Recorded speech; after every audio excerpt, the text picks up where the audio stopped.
Y los nietos de Dios no existen como tal, ni como figura metafórica, ni como figura espiritual. Dios no tiene nietos, Dios no es abuelo de nadie. Dios es padre de todos, pero no es abuelo de nadie. Dios no es abuelo de nadie. ¿Qué hacemos o qué hacen los abuelos? Le dan a los nietos lo que los padres no le dan. Unos dulces, unos caramelos, le hacen comer todas las porquerías que mamá no le quiere dar de comer. ¿Qué hacen los nietos? No importa, la abu me va a dar. Y eso es lo que pasa con los nietos espirituales. No se comprometen, no diezman, no ofrendan, no oran, no buscan a Dios. No importa, a mí Dios me va a dar porque es mi abuelo. Y Dios no es el abuelo de nadie, Dios es padre. Y Dios quiere tener con sus hijos relación de padre e hijo. Y no le importa cuál sea tu apellido. Tu papá puede ser un gran predicador o un gran delincuente. Dios quiere tener intimidad con cada uno.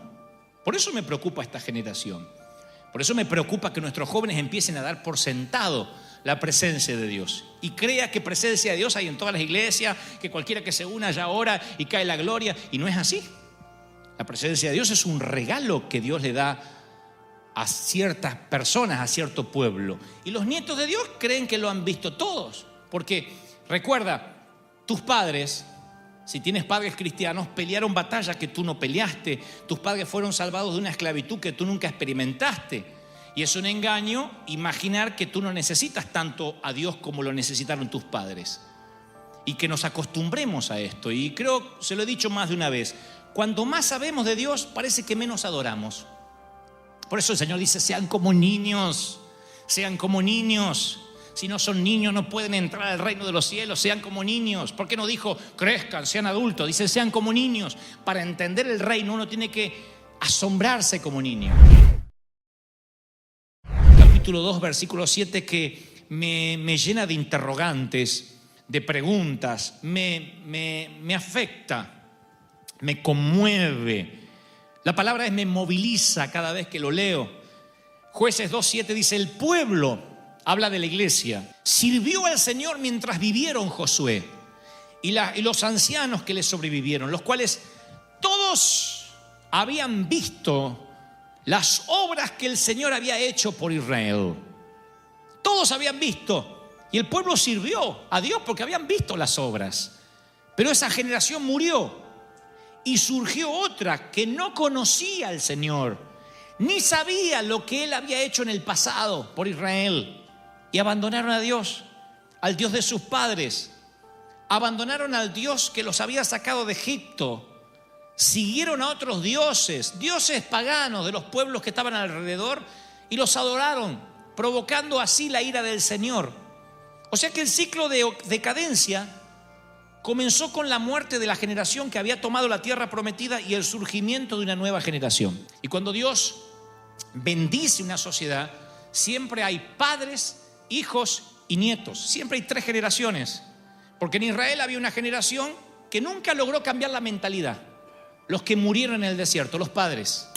Los que siguieron a Moisés, 40 años los tipos y no se pudieron sacar la esclavitud de adentro. No se podían sacar más de 300 años de esclavitud, no se la podían sacar. O sea, Dios los sacó de Egipto, pero ellos nunca pudieron sacarse Egipto de adentro.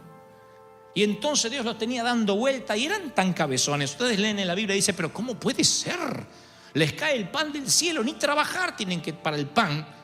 Y apenas Moisés se perdía un instante allá arriba en la montaña, ya estaban adorando a dioses paganos. Ya estaban criticando, ya querían apedrear a Moisés, porque eran mentes de esclavos. Cuando Dios ve a ellos, dice esta generación, literalmente tiene que morir aquí. No están preparados para conquistar lo nuevo. Y yo sé y he visto a hombres y mujeres de Dios, y ahora hablo en términos espirituales, que han muerto sin poder ver un avivamiento, sin poder ver un mover de Dios, porque se murieron como odres viejos. No hablo de edad cronológica, insisto, hay muchachos de 20 años que son odres viejos, y hay hombres de 70, 75 años que son odres nuevos. No hablo de edad cronológica, no es esta un insulto a la edad.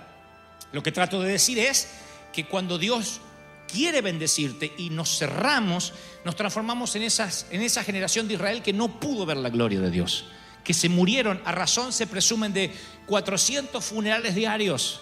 Iban muriendo, eran 4 millones y todos murieron, y sus hijos fueron los que poseyeron la tierra prometida. Esos hijos, dice la Biblia, esa segunda generación, la generación de la era Josué, fueron testigos desde chiquitos de todo lo que Dios hacía. Tenían la inocencia de decir: papá, ¿y por qué cae maná del cielo? Y porque Dios nos manda para que nos alimentemos. Oh, papá, ¿viste lo que pasó? De la roca brotó agua y se abrió el mar. Yo era chiquito, pero contame la historia. Y antes de dormir, esos chiquititos se criaron en una atmósfera de milagros. Esos, creo, somos nosotros. Somos una iglesia joven. Nosotros somos una iglesia nueva. Una iglesia en una California seca, en un sur de California que decían que nada crece, que aquí las iglesias están condenadas a ser pequeñas. Somos una iglesia joven, somos una iglesia pura que le creemos todo al Señor y creyentes en que Él puede hacer las cosas nuevas y nos renueva y nos bendice. Así que creo que somos la generación Josué. Llegamos y conquistamos esta tierra, y esta tierra es nuestra. Y somos una generación que hemos visto los milagros, hemos visto. Pasan los años, ya cumplí 35 y no me puedo olvidar de la sanidad de mamá. No me puedo olvidar. ¿Cómo voy a olvidar que un día Dios entra a mi hogar, a nuestro hogar, y la sana hasta el día de hoy? Jamás pensé que iba a verla enfermarse de Alzheimer, de viejita. Yo pensé que se me moría ahí a los 44 años de edad, pero Dios la sanó. Y yo, pasan los años, hoy estoy siendo pastor, predicando, abriéndome paso en el mundo de los hombres de Dios, y no puedo olvidarme, soy de la generación Josué, soy de la generación que vio los milagros de Dios. No me lo contaron, yo vi los milagros de Dios. Entonces, yo no provengo de un seminario, sino de la vida real, ¿sí? Y muchos de ustedes son eso. Ahora viene la tercera generación, que son nuestros hijos. Y nuestros hijos, conforme la Biblia, es esta generación, esta tercera generación, que nunca conoció lo que es ser esclavo. Nació en una tierra que fluye leche y miel, y eso está bueno. Qué lindo darle a nuestros hijos una tierra que fluye leche y miel, darle prosperidad, abundancia. El tema es que lo dan por sentado. Y si dan por sentado la presencia de Dios, hasta lo sagrado se les vuelve común. Los ricos, los niños ricos no saben que son ricos. No saben. Los niños ricos dicen: quiero una PlayStation, ahora quiero una Xbox, ahora quiero. Y el padre va y le regala. Y él cree que a todos los niños les pasa eso. Hasta que un día se choquean con el mundo real. Él cree que todos los niños suben a una limusina con los vidrios polarizados, cree que todos los niños andan con seguridad. Los hijos de los reyes no saben que los demás no son hijos de reyes. Dan todo por sentado. Por lo general, si no tienen buena terapia, salen al mundo como que el mundo les debe algo. Y esa es nuestra responsabilidad con la tercera generación, porque es una generación que no conoció por experiencia propia lo que significa ser salvado por Dios. Algunos de nuestros hijos nunca tendrán conciencia de lo que es ser salvado por Dios. Y cuando voy a la Biblia, uno dice: bueno, pero son nuestros hijos, yo los crío en un ambiente espiritual. El tema es que la Biblia habla de hijos de Dios y nunca habla de nietos de Dios. Y los nietos de Dios no existen como tal, ni como figura metafórica, ni como figura espiritual. Dios no tiene nietos, Dios no es abuelo de nadie. Dios es padre de todos, pero no es abuelo de nadie. Dios no es abuelo de nadie. ¿Qué hacemos o qué hacen los abuelos? Le dan a los nietos lo que los padres no le dan. Unos dulces, unos caramelos, le hacen comer todas las porquerías que mamá no le quiere dar de comer. ¿Qué hacen los nietos? No importa, la AU me va a dar. Y eso es lo que pasa con los nietos espirituales. No se comprometen, no diezman, no ofrendan, no oran, no buscan a Dios. No importa, a mí Dios me va a dar porque es mi abuelo. Y Dios no es el abuelo de nadie, Dios es padre. Y Dios quiere tener con sus hijos relación de padre e hijo. Y no le importa cuál sea tu apellido. Tu papá puede ser un gran predicador o un gran delincuente. Dios quiere tener intimidad con cada uno. Por eso me preocupa esta generación. Por eso me preocupa que nuestros jóvenes empiecen a dar por sentado la presencia de Dios y crea que presencia de Dios hay en todas las iglesias, que cualquiera que se una ya ora y cae la gloria. Y no es así. La presencia de Dios es un regalo que Dios le da a ciertas personas, a cierto pueblo. Y los nietos de Dios creen que lo han visto todos. Porque recuerda, tus padres, si tienes padres cristianos, pelearon batallas que tú no peleaste. Tus padres fueron salvados de una esclavitud que tú nunca experimentaste. Y es un engaño imaginar que tú no necesitas tanto a Dios como lo necesitaron tus padres. Y que nos acostumbremos a esto. Y creo, se lo he dicho más de una vez, cuando más sabemos de Dios, parece que menos adoramos. Por eso el Señor dice, sean como niños, sean como niños. Si no son niños no pueden entrar al reino de los cielos, sean como niños. ¿Por qué no dijo crezcan, sean adultos? Dice sean como niños. Para entender el reino uno tiene que asombrarse como niño. Porque cuanto más conocemos de Dios, es como que adoramos menos. No es el oceanógrafo el que debería adorar más a Dios por descubrir los corales, los cardumen de peces desconocidos. No es el cirujano que ve latir el corazón en la mano, que debería adorar a Dios por semejante creación.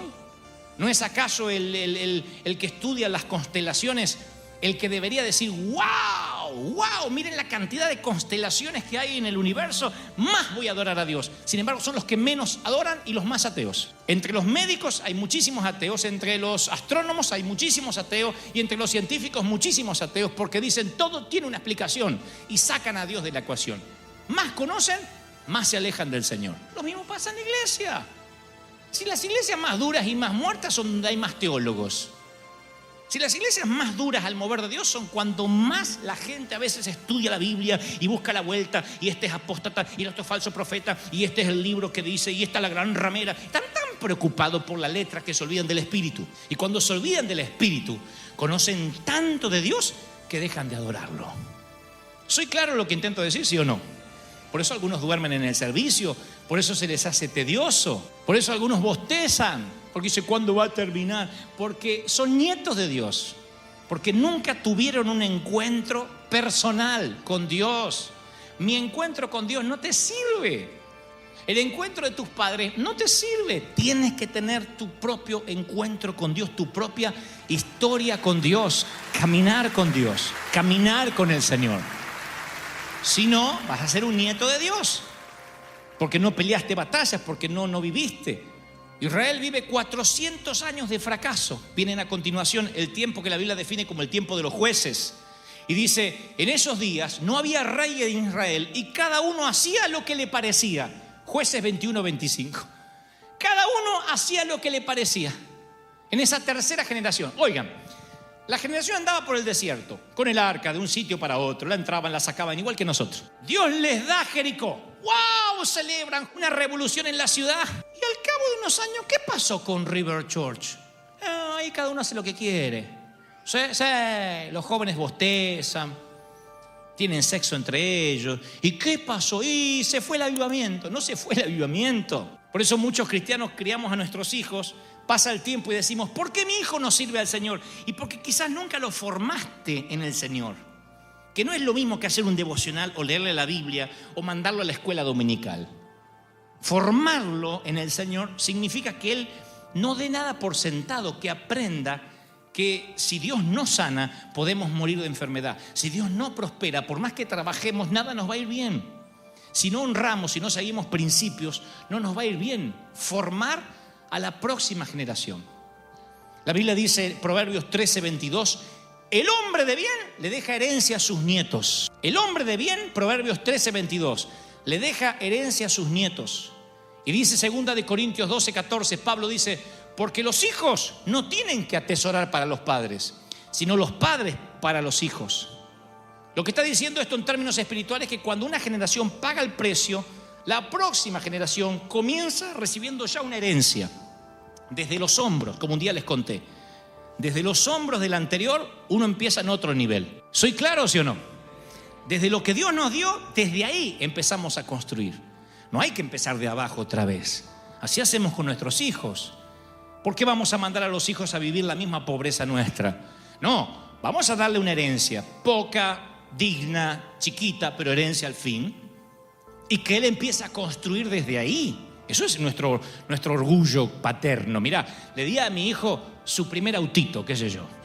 Le ayudé a mi hijo a trabajar, a esforzarse y le pude dar algo de dinero para que vaya a estudiar. Y desde ahí, Él quiero que me supere, que crezca más. Quiero que todo lo que a mí me costó años, que lo logre en meses. Ese es mi deber, mi tarea, mi misión como pastor. Y cuando nosotros no hacemos ese traspaso de formar a nuestros hijos, la iglesia empieza a envejecer. Y cuando la iglesia se llena de canas, No hay tinte ni Just for Men que haga el cambio. Cuando la iglesia se llena de canas, es preocupante. Cuando los jóvenes dejan de venir, cuando ya no hay ruidos de niños. Recién yo estaba en un sitio que tengo allí antes de salir tomando un café y justo estoy enfrente de los bebés. Eso era el concierto de Viena. Así que si quería orar, no pude orar nada. Gritaba uno y el otro y se endemoniaba otro y el otro y el otro. Pero esto es una casa, un hogar. Yo digo, lo peor que pudiera hacer es esas iglesias donde nunca vieron un bebé hace 30 años. Ya porque no los pueden hacer ni porque vienen. Entonces digo, olvídense. Pero no, espere. Lo que digo es, lo sorprendente de esta iglesia es que estamos vivos. Y al estar vivos generamos vida. Y al generar vida, uno sabe que esto no es para nuestra generación, sino para la próxima. Ahora, si esa otra generación no vive de primera mano las maravillas de Dios, hay un vacío generacional. ¿Qué es lo que pasó en el libro de Jueces? Había jueces, pero no había rey.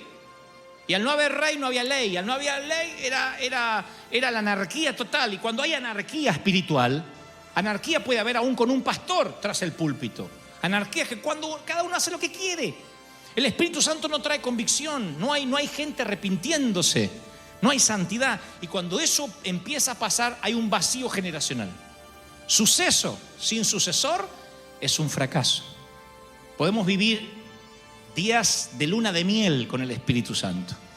Si en 15 o 20 años perdemos a nuestros hijos, o están en la droga, o están divorciados, o están en alcohol, o en sexo promiscuo, habremos perdido la batalla. Por eso este es el tiempo de disfrutarlo y también de beber todo lo que podamos para transmitir. Yo trabajaré hasta el último día de mi vida para que lo sagrado no se vuelva común. Siempre digo, es nuestra tarea hacerlo todos los días. No dar nada por sentado. No dar nada por sentado a nadie. No estar seguro de nada ni de nadie, sino todos los días trabajar en lo que Dios te manda hacer. ¿Me siguen, sí o no? Todos los días. Pero Dios tiene una solución. Se las voy a dar y para culminar. La solución es que Dios le dice, cuando Israel estaba por entrar a la tierra, luego de 40 años le dio una instrucción, dijo, hazte cuchillos afilados y vuelve a circuncidar a los hijos de Israel. Josué 5:2. Dios le da una ley, una ordenanza a Josué. Le dice, hay muchos de ustedes que son nietos, que no me conocieron, nacieron en el desierto y no están circuncidados. La circuncisión era el pacto de Dios con su pueblo.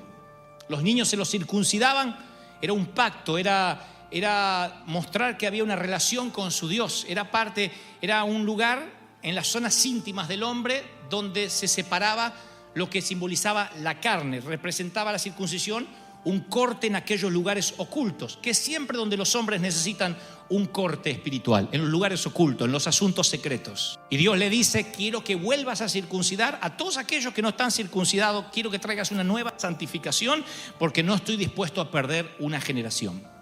Quiero que hables con los hombres de tu congregación y a aquellos que están estancados en la niñez, pero no en la niñez espiritual, sino en la niñez carnal, que son niños, que no son sacerdotes, que no son sacerdotes del hogar, que sus hijos ven que se quejan de los diezmos, que llegan tarde al servicio, que sus hijos ven que no quieren congregarse, que sus padres viven discutiendo. Esos hijos se van a perder a menos que esos padres se santifiquen. Trae una nueva circuncisión, trae una nueva palabra para ellos para que sean santificados. Dios dice, hoy quiero que vuelvan a las bases, que haya un nuevo pacto, un compromiso con Dios, que nunca nos apartaremos de Él, que amaremos al Señor, no importa si naciste en el desierto o recién te sumaste a la iglesia. Dios dice, hay un corte que tienes que hacer, hay un corte con las cosas que te atan, con las cosas que no te dejan subir a una nueva dimensión, a un nuevo nivel, y eso es lo que el Espíritu Santo nos está pidiendo hoy, para que no se pierda la próxima generación. Otra vez que vuelvan a las bases, que recuerden por qué están, que recuerden que yo los redimí, que recuerden que yo los traje con un propósito. Porque si olvidan el propósito, van a perder a la próxima generación. Y si Dios nos permitió estar cerca del querido doctor Schuller, es para que algo hayamos aprendido algunos de nosotros. Que puedes tener un gran mover del espíritu a nivel nacional y puedes perderlo de la noche a la mañana así. Sea tu edificio redondo o de vidrio. Algo tenemos que aprender. Cuando Dios te permite estar en un funeral y la viuda te dice, se murió chupando vino, aprende algo. No sé si se entendió la metáfora. Claro. Claro, y vamos y decimos, ¿y de qué murió tan joven? Y lo vemos al muchacho ahí de 40 años en el cajón. Y no hacía ejercicio y comía hamburguesa y tuvimos que pedir doble cajón porque no hay cómo cerrarlo de la panza. Algo, que aprendas algo. De los funerales se aprende. Algo tenemos que aprender. De las muertes de la iglesia, algo tenemos que aprender. Decir, Señor, a ver cómo puedo evitarlo. Y esto es algo que tenemos que aprenderlo para nosotros y para los hijos. Hay aquí gente separada, divorciada. Bueno, el casamiento es la unión de dos agendas hacia un solo destino. Pero a veces te tuviste que divorciar, te tuviste que separar, la cosa no anduvo. Y como pastores yo entiendo de que hay personas que ya llegan divorciadas, otras que el matrimonio está irremediablemente roto, que también lo dice la Biblia, no la doctora Polo, y está allí. No, porque algunos dicen, y tal vez no puedas salvar la relación matrimonial porque pasaron muchas cosas y digas, bueno, todo está perdido, ¿qué hago yo? ¿Soy acaso la parte relegada de la iglesia? No, tus hijos no merecen convertirse en las víctimas inocentes de una guerra. No puedes permitir que se pierdan los retoños porque todos los años habrán sido en vano, tanto dolor no tendrá sentido. Si el sueño del príncipe y la princesa no funcionó porque el matrimonio se disolvió, bueno, tus hijos son la profecía. Tus hijos es lo que hay que salvar. La Biblia dice que es posible sacar una buena semilla de un árbol muerto.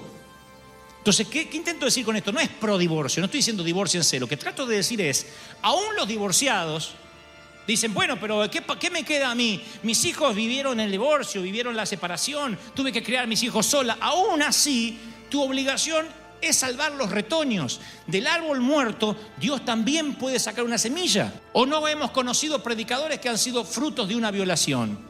¿O no hemos conocido niños con una familia disfuncional como este servidor, donde toda mi primera etapa de la niñez la viví solo, en una cunita, haciéndome encima, porque ni me cambiaban, porque mamá no tenía fuerza, mi hermano no sabía, mi papá estaba borracho. Y eso no me impidió ser un hombre de bien, porque Dios hace que de un árbol que está roto, putrefacto, Dios saca la semilla y la transforma en bendición. ¿Cuántos reciben esta palabra? Dígame, amén. ¡Aleluya! ¿Cuántos la reciben? Dígame amén. Grábate estas palabras en el corazón. Incúlcaselas a tus hijos. Háblales de ella cuando estés en tu casa, cuando vayas por el camino, Deuteronomio 6:6. Cuando te acuestes, cuando te levantes. Miren la orden de Dios. Ojalá dijera, con que mandes tus chicos a la escuela dominical para que no te molesten durante el servicio, estás hecho. Grábate estas palabras, incúlcaselas a tus hijos. Háblales cuando estés en tu casa. Y cuando vayas por el camino de vacaciones, no dejes la Biblia. Dios no se toma vacaciones contigo, tampoco te tomes vacaciones de Dios. Llévate la Biblia cuando te acuestes y cuando te levantes. Átalas a tu mano como un signo. Llévalas en tu frente como una marca. Escríbelas en los postes de tu casa y en los portones de tus ciudades, para que cuando estés de compra por las tiendas también lo veas. Miren lo interesado que está Dios, que en la educación primaria de los hijos esté el Señor. Rodearse de recordatorio, un registro personal de la historia con Dios imparte la bendición. Me rehúso y me resigno y renuncio a perder una generación. Si después de predicarle a 90,000, 100,000 jóvenes en estadios repletos en Buenos Aires, perdiera la juventud de River Church, habrá sido todo en vano. Así que no me importa si eres hijo de divorciados, de separados, de madre soltera, abandonado, si nunca tuviste padres. El Señor me dice que no deje a nadie atrás, que ningún soldado quedará atrás. Aún los que quedaron cuidando el bagaje, como los que fueron a la guerra, todos son oficiales. Y este tiempo ha de ser vivido para toda la familia. Y lo que vamos a hacer es un paso generacional para que otros sean bendecidos. Si el Señor no viene antes y nos toca partir, y todos nosotros eventualmente muramos, porque todos vamos a morir. ¿Sabían la noticia esa? Todos vamos a morir. Algún día nos iremos. Quizás el Señor venga y nos vamos todos.